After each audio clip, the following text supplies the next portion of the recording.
کیا حالت نجاست میں قرآن، زیارات، دعائیں وغیرہ کی تلاوت کی جا سکتی ہے؟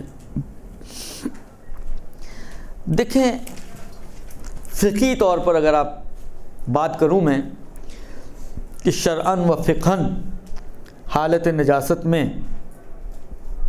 قرآن، زیارتیں، دعائیں پڑھنا کیسا ہے، تو حرام تو نہیں ہے، سوائے جنابت کی حالت میں ان آیات کے پڑھنے کا کہ جو سجدے والی آیات ہیں آغا سیستانی وغیرہ کے حساب سے، اور آغا خمینی کا پورے سورے کا مسئلہ تھا، ان کو چھوڑ کر باقی نہ قرآن پڑھنا حرام ہے، نہ دعا پڑھنا حرام ہے، نہ زیارت پڑھنا حرام ہے۔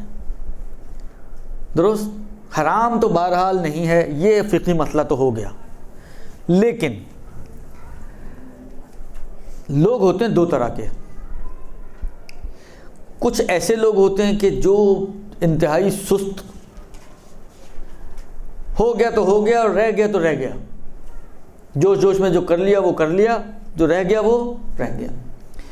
کچھ ہوتے ہیں کہ نہیں، اتنے سست نہیں ہوتے، بالآخر اگر ابھی نہیں گیا تو تھوڑی دیر بعد کر لیں گے جا کے۔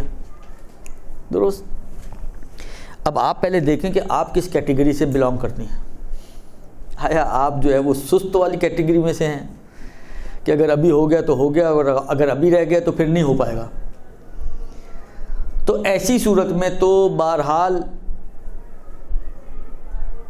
بھاگتے چور کی لنگوٹی، چھوڑنے سے تو پڑھنا بہتر ہی ہے نا۔ مثلا فرض کریں، اعلیٰ من باب مثال فرض کریں کہ کوئی ولادت کا دن ہو آج، اور کوئی حالت نجاست میں ہو، درست؟ مثلا غسل کرنا اس کو، اب ابھی مثلا فرض کریں کام شروع کرنے سے پہلے، میں نے کہا مزاج ہوتے ہیں الگ الگ، کام شروع کرنے سے پہلے آپ نے پڑھ لیا تو پڑھ لیا، اس کے بعد جب شروع ہو گئے اپنے کاموں میں تو پھر تو کچھ بھی ہو جائے نہیں ہونا،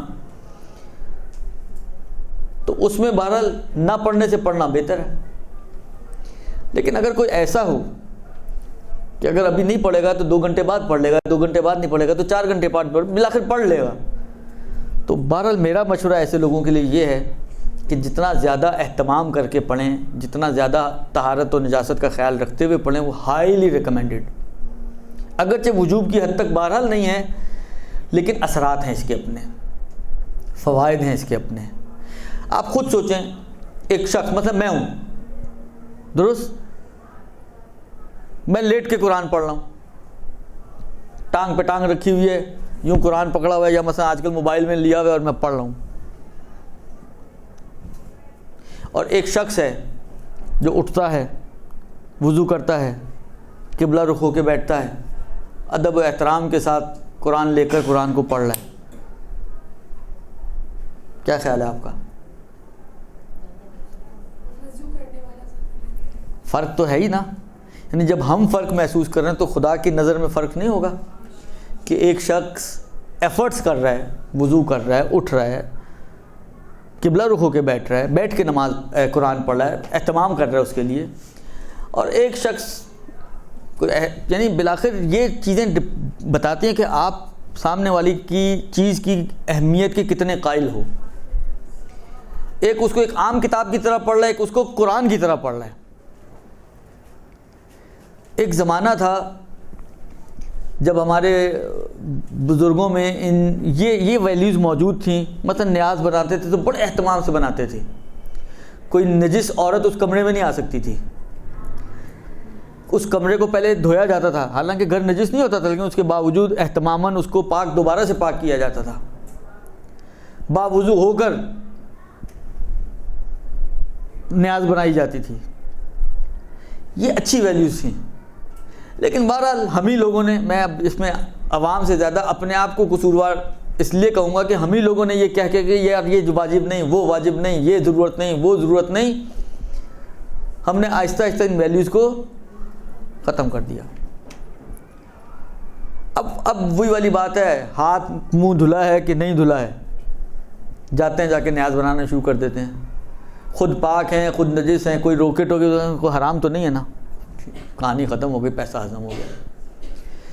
جتنا اہتمام کریں ان چیزوں کو، بعض روایتوں میں اس کے، میں اس مزید آگے نہیں جانا چاہ رہا ہوں، لیکن بعض روایتوں میں بھی ان باتوں کے شاہد موجود ہیں کہ ان متبرک چیزوں کا احترام کرنا چاہیے انسان کو. اور بالآخر دیکھیں ہمارا تو سارا کام ہی نسبتوں پہ چل رہا ہوتا ہے نا.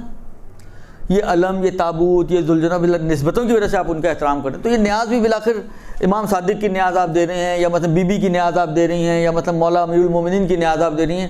تو بالآخر نسبت تو انہی ہستیوں سے ہے نا. تو اہتمام کیا جائے، تھوڑا بہت احترام کیا جائے اس کا، البتہ ایسا کہ جو معقول حد تک ہو، وہ بہت اچھا ہے. میں سمجھتا ہوں کہ ریکمینڈڈ ہے شرعن بھی. کہنا کہ بعض روایتوں کے، حالانکہ شرعن سے مراد میری ہے کہ بعض روایتوں میں اس قسم کی چیزیں ملتی ہیں کہ ان کو اہمیت دینے کی بات کی گئی ہے. اور جہاں تک وجوب و حرمت کی باتیں ہیں تو بھلے واجب بھی نہیں ہے اور حرام بھی، یعنی واجب نہیں ہے کہ آپ یہ اہتمام کریں، اور نہ کرنا حرام بھی نہیں ہے. آپ جس طرح ہیں اسی حالت میں آپ قرآن پڑھیں، آپ زیارتیں پڑھیں، آپ دعائیں پڑھیں. جو صرف پابندی ہے وہ یہی ہے کہ حرم میں جا کر معصومین کے اور اس کمرے میں آپ نہیں بیٹھ سکتے ہیں، لیکن آپ بہرحال زیارت پڑھ سکتے ہیں، آپ دعائیں پڑھ سکتے ہیں، آپ سب کچھ کر سکتے ہیں، کوئی حرج نہیں ہے. برحمتك يا أرحم الراحمين وصلى الله على محمد وآله